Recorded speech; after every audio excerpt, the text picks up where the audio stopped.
Okay, so we are diving right into this classic, right? Dale Carnegie's How to Win Friends and Influence People. It's amazing how relevant it still is Uh, all these decades later. yeah. What do you think is the reason for its longevity?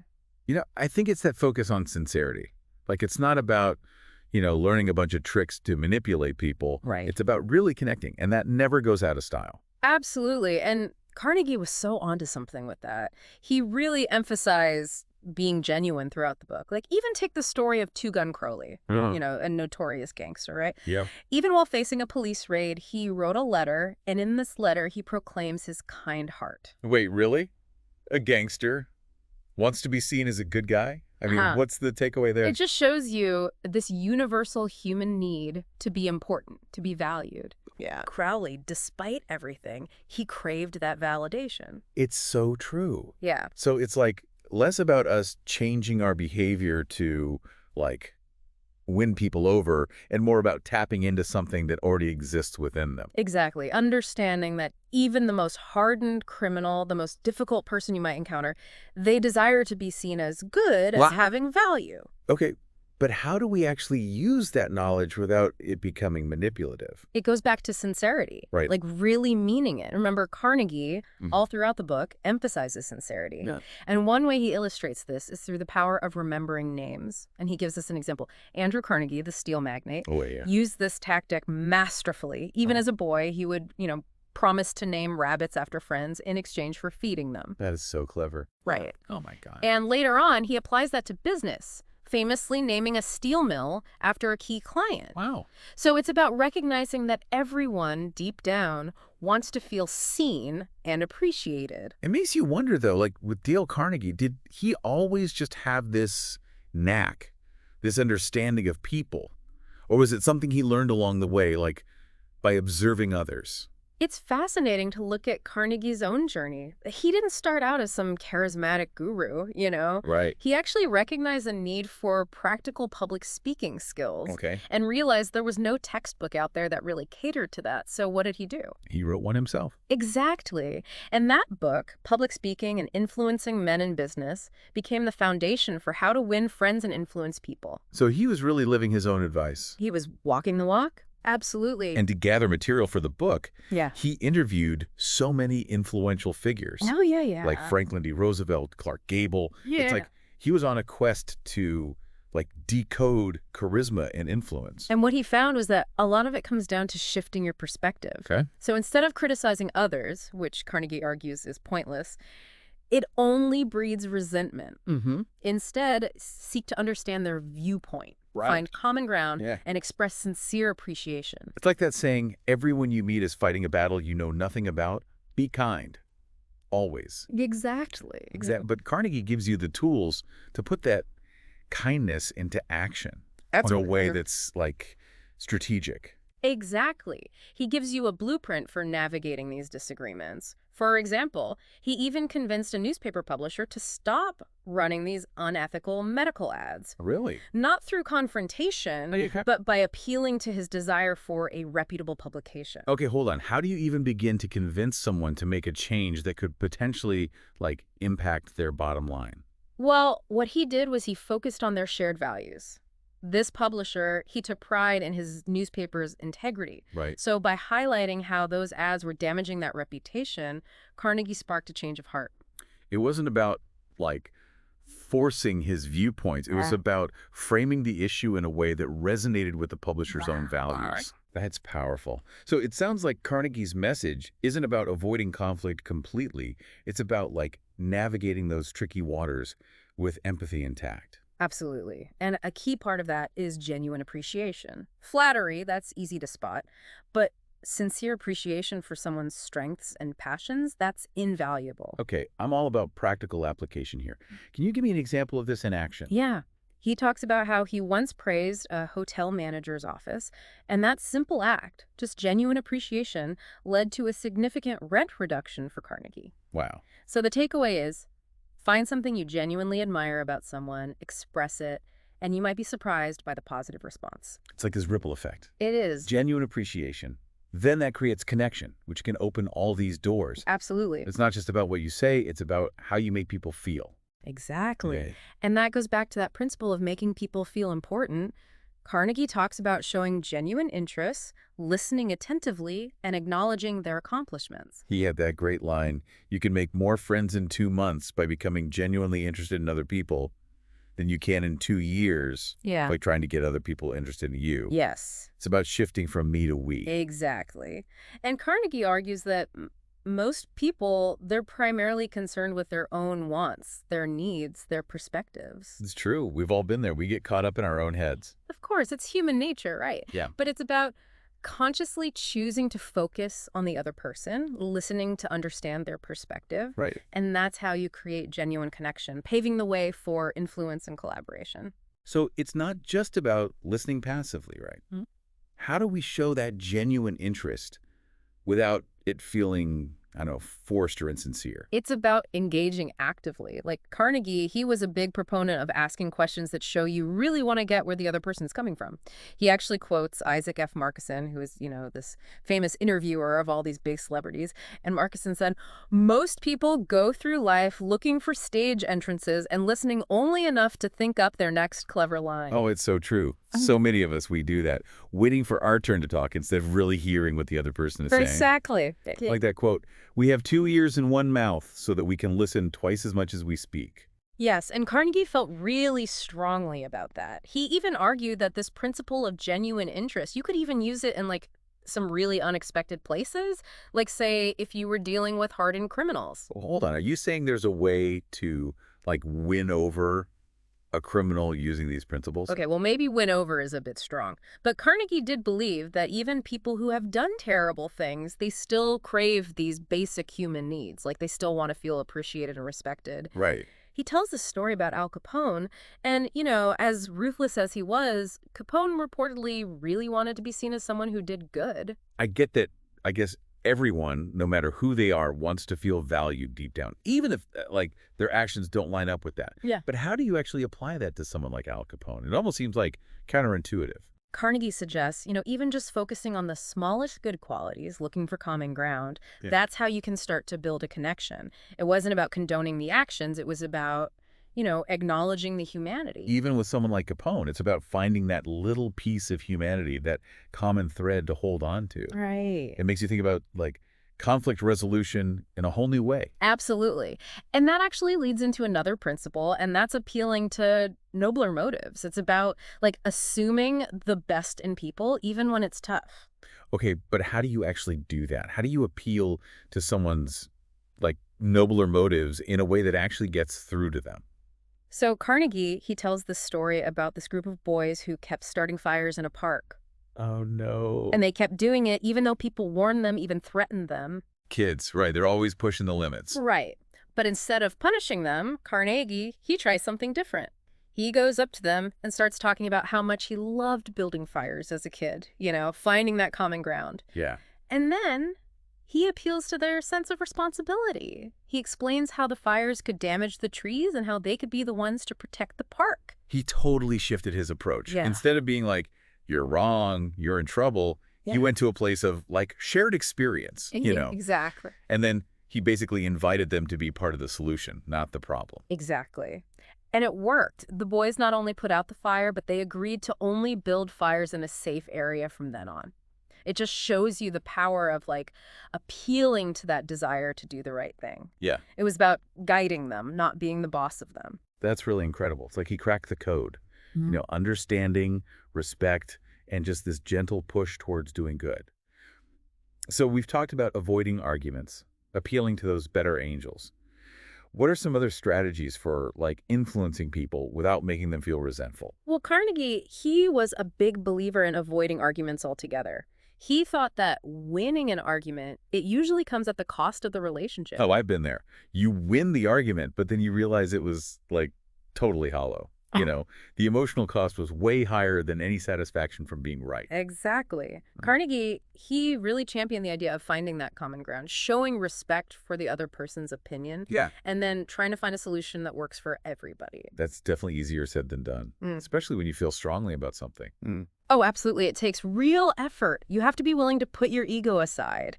And he has this great anecdote about being pulled over by a traffic cop. Ooh, I've been there. That urge to argue your way out of a ticket is strong. I know, right? So what did he do? Instead of arguing, Carnegie, he just acknowledged the officer's authority. He even complimented the officer's horse. No way. Did that really work? That's kind of hilarious, but I love it. It did. The officer was so caught off guard by Carnegie's approach that he let him go with a warning. Wow. It's a perfect example of how a little kindness and respect can really disarm hostility. So instead of meeting fire with fire, you're saying use like a completely different element, right? Right. Kindness to totally change the dynamic. Exactly. Brilliant. Did he have any other like go-to tactics for these kinds of situations? He put a lot of emphasis on admitting when you're wrong. He felt like that simple act can really just like clear the air and create a more collaborative environment. Yeah, I get that. But admitting you're wrong is hard. Nobody likes to be wrong. Oh, it's true. But Carnegie believed it was a lot more productive than clinging to a position that just wasn't going to hold up. He even used the example of Robert E. Lee, the Confederate general.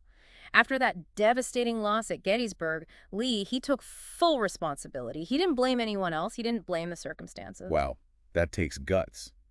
Admitting fault on that scale, that shows real leadership. Right. It's not about being right all the time. It's about owning your mistakes, even when it's tough. Exactly. Carnegie, he knew everyone makes mistakes, and that if you own up to them, it actually builds trust and respect. Okay, so we've covered a lot. Avoiding those arguments, admitting when you're wrong, appealing to nobler motives. What other strategies did Carnegie recommend for, like, really being effective at influencing people? One technique he talks about is the Socratic method.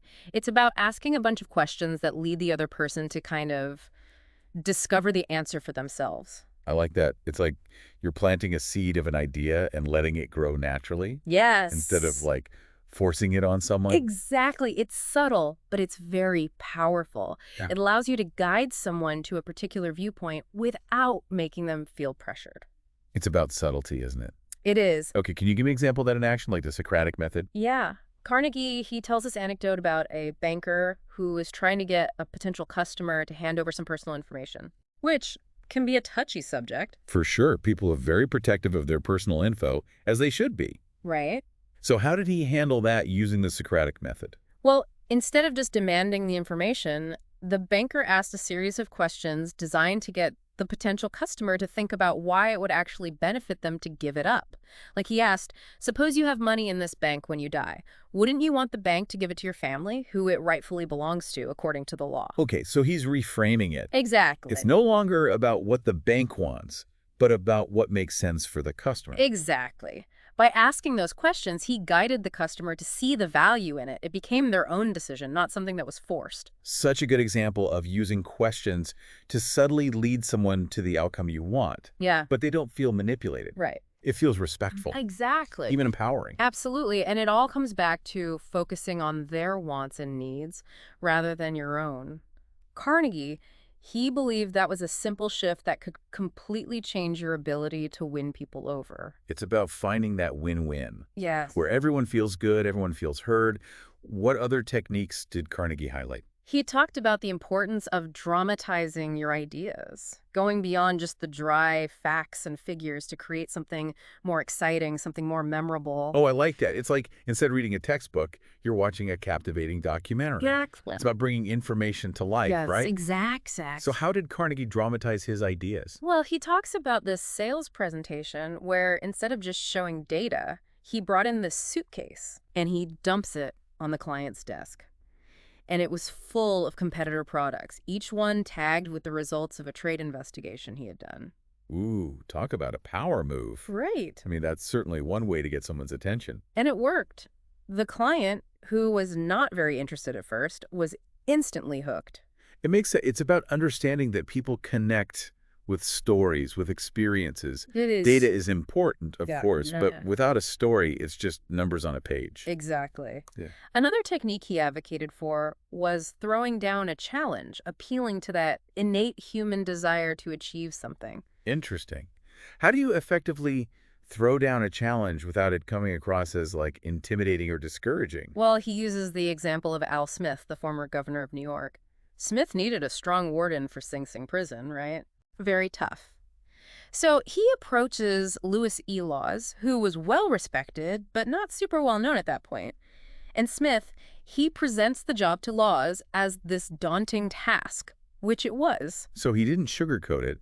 He presented the challenge in all its difficulty. Exactly. And that's what spoke to Laws. He saw the opportunity to really make a difference, and he stepped up to the plate. He ended up becoming one of the most famous and influential wardens ever. It's like people, they crave that chance to prove themselves, They do. to rise to the occasion. Exactly. It's about recognizing their potential, even if they don't see it in themselves, and giving them the space and support to really shine.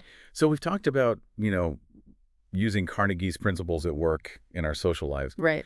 But what about our personal relationships? Like, I feel like these insights could be really helpful when it comes to something like marriage. Oh, absolutely. And Carnegie actually dedicated a whole section of his book to 7 rules for making your home life happier. Oh, cool. Yeah, he understood that a successful marriage, any relationship really, relies on that mutual respect, Right. that understanding, being willing to grow together. It's not just about winning friends and influencing people out in the world. Right. It's about making sure things are good at home, too. Exactly. What's the first rule he lays out? Don't nag.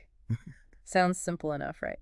But Carnegie, he really felt like nagging, it's so destructive in a marriage. It creates this negativity, it breeds resentment. Yeah, for sure. And ultimately, it just undermines the whole foundation of the relationship. I can see that, yeah. Yeah. It becomes like this vicious cycle. It does. One person nags, the other person gets defensive, Right. and it just keeps escalating. Exactly. So instead of nagging, Carnegie suggests, have that open and honest communication.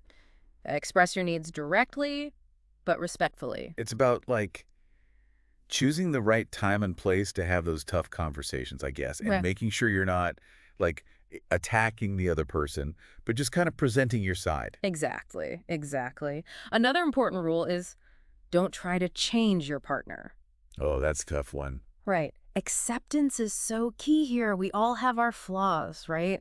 And expecting your partner to change who they are at their core, that's just setting yourself up for disappointment. It's like trying to fit a square peg into a round hole. Exactly. It's just not going to work. You got it. We can maybe, like, help each other smooth out some of our rough edges, Right. But trying to fundamentally change someone, that's a losing battle. It is. And Carnegie, he talks about focusing on your partner's good qualities, showing them that you appreciate who they are at their core. Because when you try to mold someone into this, ideal version, it usually backfires. Yeah. True intimacy, it comes from accepting your partner, warts and all. That's a big one. Accepting your partner for who they are. It is. It's about shifting your mindset from, like, what I want them to be to what do I love about this person? Yes. What makes them special? You got it.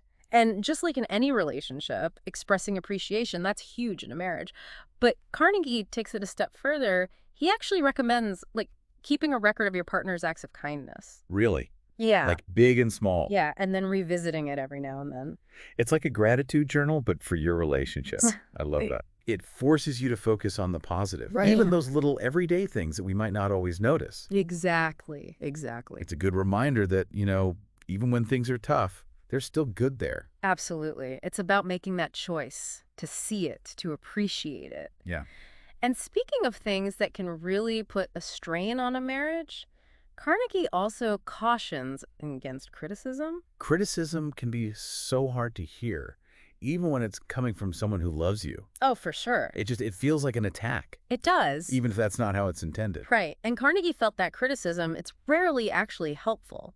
So instead of placing blame, focus on finding a solution. Okay. Say what you need clearly, listen to your partner, Right. and then work together to find that resolution that works for both of you. That's about being on the same team, not like battling it out against each other. Exactly. Remember, you're on the same side.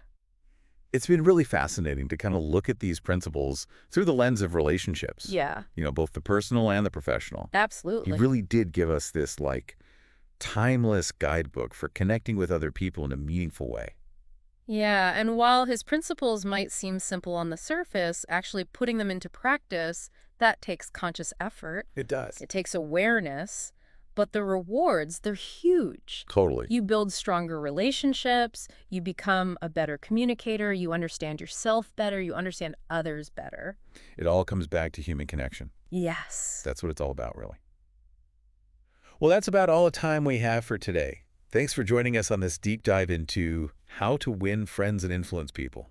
Until next time.